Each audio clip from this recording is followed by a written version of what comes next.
बिस्मिल्लाहिर्रहमानिर्रहीम। अस्सलाम वालेकुम वरहमतुल्लाहि वबरकातुहू। एक लम्हे की खुशी सालों के गम भुला देती है। पैगाम आपकी तरफ यही है कि खुश रहिए, खुश रखिए, तंदुरुस्त रहिए और इस तरह जो है वो एक ज़िंदगी जो एक नहज पे चलती चलती साइकोलॉजिकल प्रॉब्लम जो है वो साइकोलॉजिकल इश्यूज जो हैं, मेंटल डिसऑर्डर जो है वो उनका शिकार हो जाती है। तो आपके किसी को हंसाने से, किसी को मुस्कराने से, किसी को खुशी देने से वो मुसीबत जो डिप्रेशन की शक्ल में उसको चिमट गई है, एक बला की सूरत में उसको चिमट गई है, एक आसेब की तरह चिमट गई है, वो उससे दूर हो जाएगी।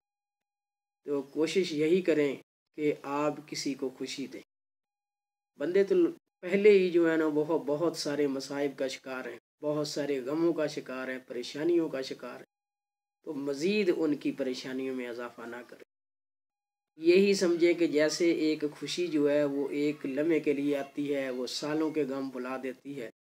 तो आपकी जो दूसरों को दी गई खुशी है उससे ना सिर्फ दूसरे मुस्तफ़ीद होंगे बल्कि आप भी उससे मुस्तफ़ीद होंगे। ये आपकी इबादत लिखी जाएगी, ये आपके जो ख़जाना है अजर व सवाब का उसमें मज़ीद नेकियां जमा करें।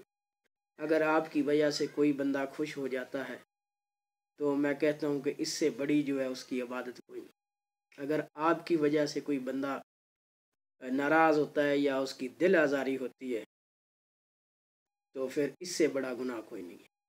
तो अल्लाह ताला हमें समझने की तौफीक अता फरमाए। इख्तिलाफ राय का आप हक रखते हैं लेकिन तर्ज़ इख्तिलाफ राय का ख्याल रखिएगा। Thank you so much to listen and watch the video.